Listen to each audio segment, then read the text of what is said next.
In 2023, a journalist asked Warren Buffett what car he was driving. The answer stopped the room. A 2014 Cadillac XTS, 9 years old at the time, bought used, no driver, no luxury vehicle allowance, no fleet of cars sitting in a private garage somewhere.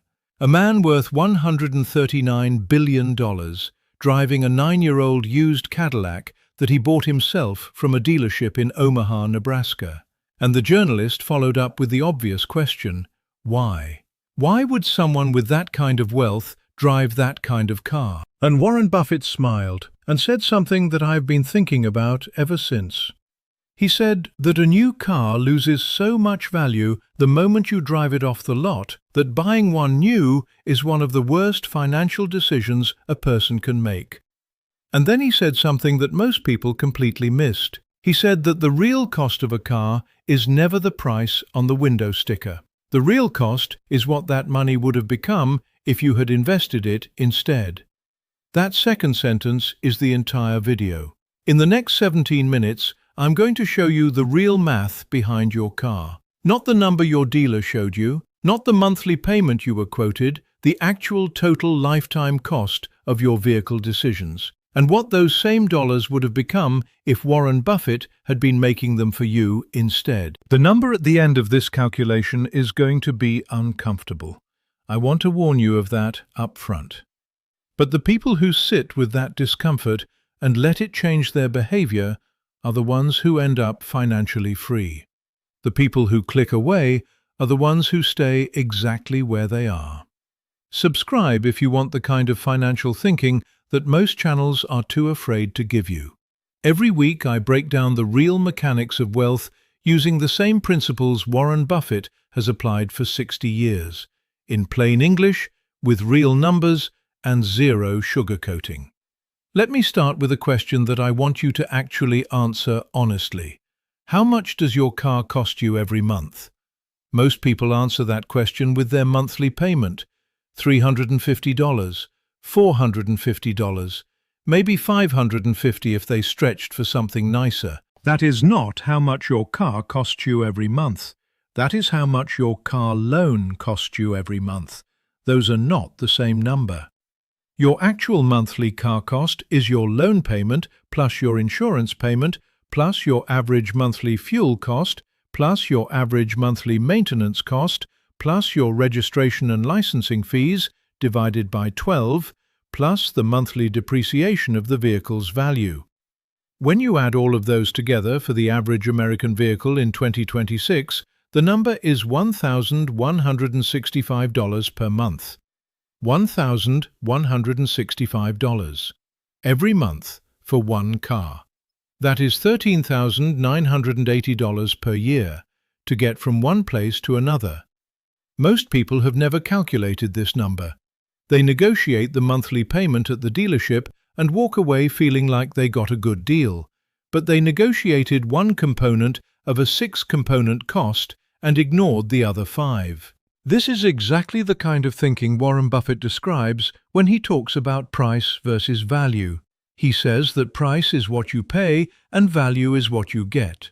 The dealership negotiates price. Nobody at the dealership is having a conversation with you about value, about what this vehicle decision actually costs you over its lifetime, about what those same dollars would have produced if they had gone anywhere else. Now let me show you the depreciation number, because this is the one that genuinely changes how people think about cars. A new vehicle loses approximately 9 to 11% of its value the moment it is driven off the dealership lot. Not after a year, not after 6 months. The moment you sign the paperwork and pull out of the parking lot. In the first year of ownership, the average new vehicle loses approximately 20% of its purchase price in depreciation. On a $40,000 vehicle, which is close to the current average new car price in America, that is $8,000 of value that disappears in year 1.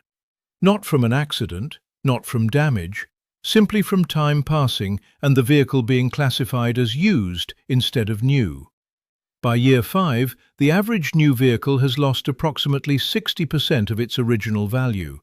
That $40,000 car is worth $16,000.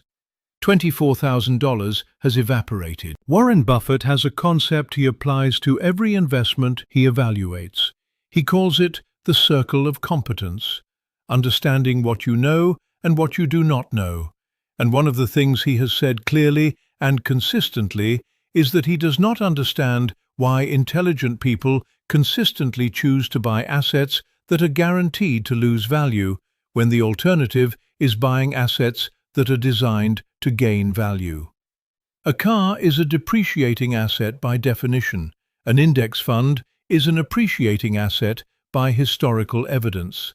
The decision to put money into one versus the other is not complicated, but it requires confronting a psychological reality that most people find deeply uncomfortable. Cars are emotional purchases. They are identity purchases. The way your car looks and feels and what it communicates about you to other people is a real psychological need that is real and valid and human. I am not telling you that desire does not exist or that it is wrong to have it. I am telling you what it costs, and asking whether you have ever actually decided to pay that cost consciously, or whether you have simply never calculated what it was. Here is the calculation that Warren Buffett's logic leads to. The average American buys their first car around age 22. They typically own 12 to 15 vehicles over their lifetime, trading up every 4 to 6 years. Each vehicle is financed. Each vehicle depreciates. Each vehicle carries insurance, fuel, and maintenance costs. If you take the average total monthly vehicle cost of $1,165 and instead redirected just half of that, $582 per month, into a basic S&P 500 index fund, earning the historical average return of approximately 8% annually, here is what happens. After 10 years, you have $106,000.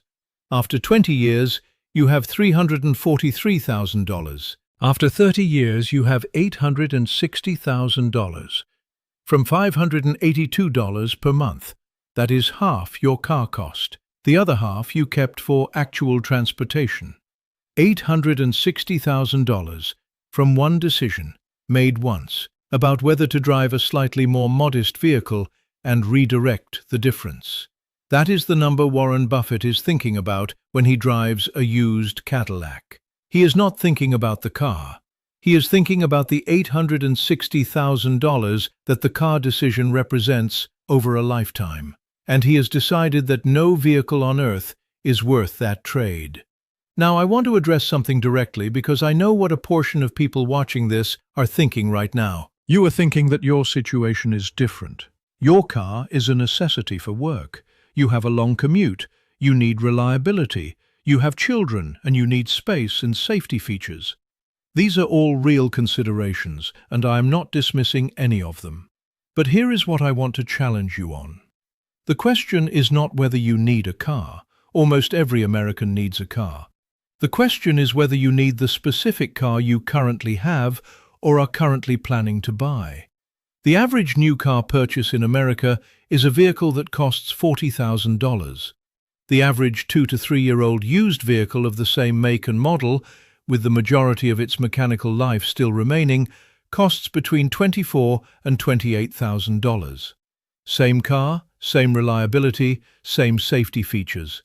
$12,000 to $16,000 cheaper. That $12,000 to $16,000 difference, invested at 8% over 20 years, is between $55,000 and $73,000 from one decision made once at the dealership. This is what Warren Buffett means when he talks about the importance of making good decisions early. He bought his home in Omaha in 1958 for $31,500. He still lives in it today, not because he cannot afford to move, because he made a decision once and then let compounding do the work that most people exhaust themselves trying to do through income alone. The wealthy do not get wealthy by earning dramatically more than everyone else. Research consistently shows that high income without disciplined vehicle and housing decisions produces very little long-term wealth. The wealthy get wealthy by making specific asset decisions early, and then letting time work on those decisions for decades. Let me give you the 4 specific car decisions that separate people who build wealth from people who do not. The first decision is the new versus used calculation. Before you ever walk into a dealership, calculate the depreciation cost of new versus 2 to 3-year-old used for the specific vehicle you are considering. In most cases, the used vehicle represents 40 to 50% better value for the same transportation utility. This single decision made once saves between $15,000 and $30,000. The second decision is the payment duration decision. The average American car loan is now 72 months, 6 years, on a vehicle that will depreciate significantly over those 6 years. A shorter loan term, 48 months or less, costs more per month, but dramatically less in total interest, and forces a more honest conversation about whether you can actually afford the vehicle you are considering. The third decision is the insurance optimization decision. Most Americans are significantly overinsured on older vehicles and carrying unnecessary coverage because they never reviewed their policy after the loan was paid off. If your vehicle is more than 5 years old and worth less than $10,000, comprehensive and collision coverage may cost more per year than the vehicle is worth. This is worth calculating. The fourth decision is the replacement timing decision. Every additional year you drive a paid-off vehicle instead of replacing it is a year of that monthly payment going to your wealth instead of a dealer. A paid-off vehicle that costs $200 per month in maintenance and fuel is dramatically cheaper than a financed vehicle costing $900 per month in payments, insurance, and fuel. Most Americans replace vehicles on an emotional timeline rather than a financial one. Warren Buffett held his Berkshire Hathaway stock for decades when every analyst on Wall Street told him to sell. He held his Apple investment when the stock dropped and everyone predicted disaster. He held his Coca-Cola investment through multiple market crashes. His entire investment philosophy is built on the idea that patience is the most undervalued financial asset in existence. And that principle applies to cars exactly as much as it applies to stocks.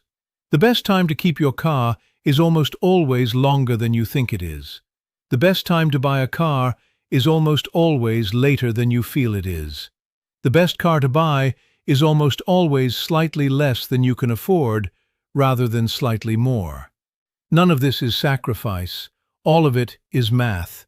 And the math, over 30 years, is the difference between retiring with $800,000 and retiring with very little. Before you buy your next vehicle, do 3 things. Calculate your current total monthly vehicle cost using all 6 components. Calculate the 2 to 3-year-old used equivalent of the vehicle you are considering, and calculate what the difference between those 2 numbers would become in 20 years at 8%. Then make your decision, not based on the feeling of the new car smell, based on the number you just calculated. Warren Buffett smells a 9-year-old Cadillac and sees $860,000. Once you see it that way, you cannot unsee it. Subscribe, and I will keep showing you how to see money the way the people who actually have it see it. Drop a comment below and tell me honestly, what is your current car situation? Are you financing something you might reconsider after this video? I read every single one.